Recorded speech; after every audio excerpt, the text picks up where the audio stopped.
Splendor से भी ज्यादा माइलेज देने वाली डीजल इंजन रॉयल एनफील्ड तारुस को कंपनी ने क्यों डिसकंटिन्यू करा? और क्या कभी आपके मन में भी ये ख्याल आया है कि बाइक सिर्फ पेट्रोल इंजन वाली क्यों होती है, डीजल इंजन वाली क्यों नहीं? जबकि एक डीजल इंजन ज्यादा माइलेज देती है और ज्यादा पावर प्रोड्यूस करती है as compared to petrol engine. In case आपको ना पता हो तो Royal Enfield used to sell diesel powered Bullet motorcycle in India, also known as Royal Enfield Taurus, एक रेयर बुलेट वेरिएंट जो कि बेची जाती थी लेट 1980 से लेकर सन 2000 के बीच में। आजकल आमतौर पर तारुस दिखाई नहीं देती, लेकिन ये बुलेट आज भी जिंदा है रूरल एरियाज और विंटेज मोटरसाइकिल गैरेजेस में। आइए जानते हैं कि आखिर इसमें क्यों डीजल इंजन दिया जाता था और डीजल इंजन के इतने फायदे होने के बावजूद इस बाइक को डिसकंटिन्यू क्यों किया गया, और साथ में ये भी जानेंगे कि आखिर बाइक्स में क्यों डीजल इंजन नहीं आता। बुलेट चढ़ने के बाद ऐसा लगता है कि बाप रे, घोड़ा का लगाम आ गया हाथ में। फिलहाल इंडियन मार्केट में डीजल की कोई भी बाइक उपलब्ध नहीं है। क्या आपको पता है मोटरसाइकिल पेट्रोल से ही क्यों चलते हैं? Why bikes have no diesel engine? Engine petrol के मुकाबले ज्यादा प्रदूषण भी पैदा करते हैं। ऐसे में बाइक से निकलता काला धुआं भी लोगों को परेशान करता है।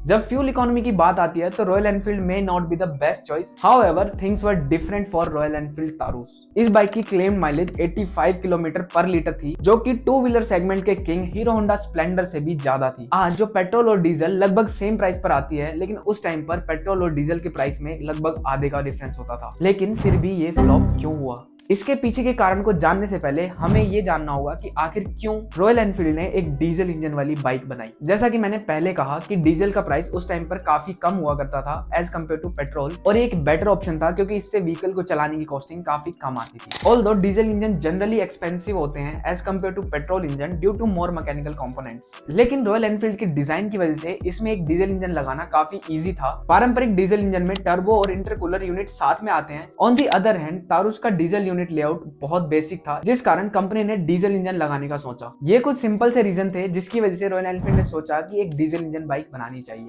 लेकिन बाद में कंपनी ने इस इंजन को क्यों बंद कर दिया, ये जानने से पहले हम ये जानते हैं कि रॉयल एनफील्ड तारुस को चलाने में कैसा एक्सपीरियंस आता था। देखिए, एक वीडियो को बनाने के लिए एक हफ्ता लग जाता है और मेरे पास कोई भी टीम नहीं है। स्क्रिप्टिंग, राइटिंग, एडिटिंग, शूटिंग सब मुझे ही संभालना पड़ता है। अगर मेरा कंटेंट आपके लिए थोड़ी सी भी वैल्यू प्रोवाइड करता है तो प्लीज मेक श्योर कि you hit the like button. ये आपके लिए तो फ्री है, लेकिन मेरी इससे काफी मदद हो जाएगी। देखिए, आज जितने भी हम रॉयल एनफील्ड देखते हैं उनका मेन टारगेट या एम होता है रिलैक्स राइडिंग एक्सपीरियंस, लेकिन तारुस के केस में ये बिल्कुल उल्टा था। मोटरसाइकिल में सबसे बड़ी प्रॉब्लम थी वाइब्रेशन की, because of high compression ratio of the diesel engine. Vibration इतने ज्यादा थे कि राइडर्स के शोल्डर जॉइंट्स में दर्द होने लगता था। और इस 196 केजी की तारुस की टॉप स्पीड सिर्फ 65 किलोमीटर थी। हालांकि इसमें 325 सीसी का सिंगल सिलेंडर इंजन आता था, जिसकी आउटपुट 6.5 bhp और 15 नैनोमीटर का पीक टॉर्क थी। This engine was mated to 4-स्पीड गियर बॉक्स। इस इंजन की सबसे खास बात ये थी कि ये एक सबसे छोटा इंजन था रॉयल एनफील्ड की किसी भी बाइक के लिए, और जनरली डीजल इंजन बड़े होते हैं as compared to petrol engine. Italy के ग्रेवियस लॉम्बार्डिनी ने इस बाइक को डिजाइन किया था। इंडिया के बाहर कुछ डीजल बुलेट को स्वैप किया गया था चाइनीज डीजल V12 इंजन के साथ, ताकि ये बाइक और ज्यादा पावर जनरेट कर सके। वेल, इस इंजन के बंद होने के पीछे राइडर का डिस्कम्फर्ट या इसका कम आउटपुट नहीं था, बल्कि इस इंजन के बंद होने के पीछे कुछ और कारण था। वेल, ये बुलेट एमिशन के मामले में सबसे आगे थी। डीजल इंजन होने की वजह से ये bullet thick black smoke clouds को एमिट करती थी,